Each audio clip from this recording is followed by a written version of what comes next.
tubalamusizza abeeyo abaami n'abakyala abavubuka n'abatennyo gano ge mawulire gaffe ku ngoma nga gakusomerwa Survivor ne Ladies Like tuula kalira wuliriza nyumirwa amawulire.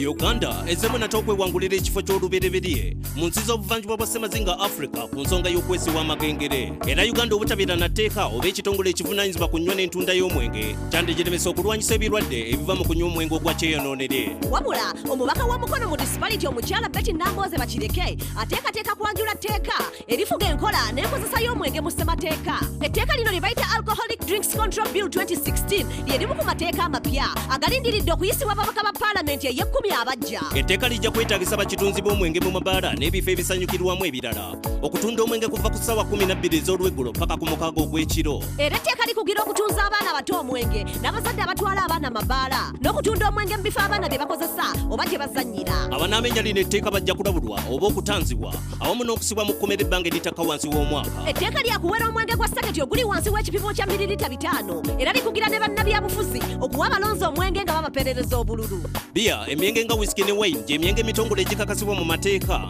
ne bannayuganda basinga banywa emyenge egikolebwa mu bumenyi bw'amateeka naddala egy'obuveera. Ebitundu 89 ku buli 100 eby'omwenge mu Uganda gusogolebwa mu bumenyi bw'amateeka era ebitundu 80 ku buli 100 ebyawalagi mu Uganda akolebwa mu bubba. Wabula minisitule y'ebyobusuubuzi ne minisitule y'ebyobulamu zibadde ku mbiranye okumala akabanga nga buli minisitule enoonya okubeera n'obuvunaanyizibwa ku nnywa n'entunda y'omwenge mu Uganda. Minisitule y'ebyobusuubuzi yalemesa minisitule y'ebyobulamu okuyimiriza okukola walagi w'obuveera era n'egiremesa okukyusa mu tteeka lye bayita Enguli Act erirungamya entunda n'enkola y'omwenge mu ggwanga ng'era we twogerera lino etteeka terikyusibwangamu okuva mu 1964. Ensi ya Venezuela eri mu katyabago lw'ebbula ly'ebintu eddagala n'emmere ekirwadde kya Zika awamu n'ebbula ly'amazzi n'amasannyalaze. Obumenyi bw'amateeka busaasaanye nga namajinga era nga kati ensi ya Honduras yeeyokka esinza Venezuela emisango gy'ettemu mu nsi yonna.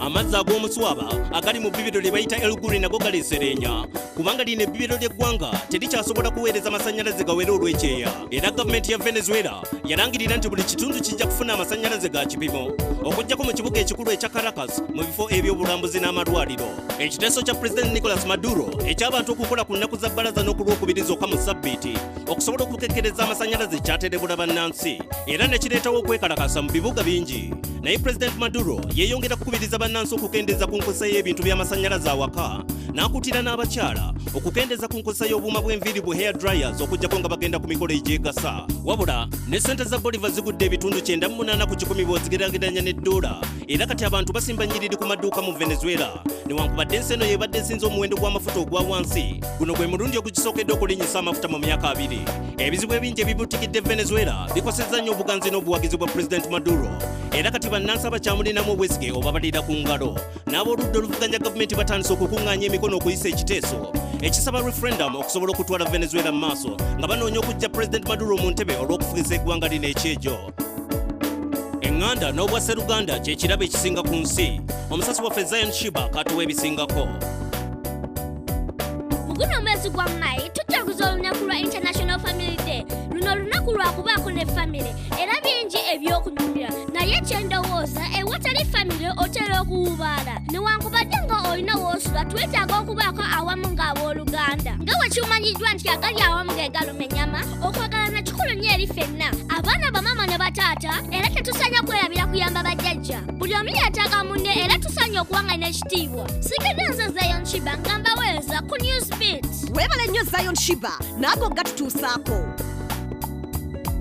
Abantu abasinga balowooza amawulire gokka agava Somalia gaba gakwata ku butujju Al-Shababu n'abayisiraamu bannalukalala naye ne ku luno waliyo omuvubuka eyeewangulidde sikaala olw'eno enkola ye ey'obuvumbuzi. Guled Adan Abdi ava mu Buhodo ekibuga mu mambuka ga Somalia. Ono yeeyigiriza okukola emmotoka z'okuzannyisa ekyamututumula mu kibuga gy'ava. Buli kawungeezi ng'avuddeyo ku ssomero yaddanga ku akamotoka ke n'akongerako yakiwa obudde bw'atyo yafunanga n'ebisaaniiko n'abizza bujja okusobola okwekoleramu obuntu bwa pulasitiiki bw'atyo n'agatteko ne batule n'atambuza emmotoka bino abudi teyabisoma naye yabyeyigiriza ekyamufuula omuyiiya mu 2022 kitaawe yabula ne kisuubirwa okuba nti yafa naye nga maama we akola butaweera okubayimirizaawo mu kibuga omulimu gw'akola gwa kutunda kabalagala w'abasomaali ewamu n'okutunda emmere gye bayita njera ng'era wekigambibwa nti zikusooka ne zitakufa mabega entandiko ya abudi simbi omusomesa we asha ahmed omar amuyamba ku nsonga z'okumuzzaamu amaanyi ewamu n'okumugulira amanda g'okuteeka mu byayiiya mu kusooka maama we bino byakola byali bimunyiiza naye we twogerera yeenyumiriza muono mutabani we abudi bingi byayiiya si kukola mu mmotoka gwokka bwe twogerera ayagala kuyiga kukola mmotoka zino ezitusaabaza obumalirivu bwe bujja mutuusa wangi ago ge gabadde amawulire gaffe ku ngoma n'olulala tulolindirira amawulire amalala agokya nsigadde nze survivor ne ladies like tuula kalira wuliriza goberera okuva mu studio paka ku street ge mawulire goberera engoma goberera engoma goberera engoma goberera engoma goberera engoma goberera engoma goberera engoma goberera engoma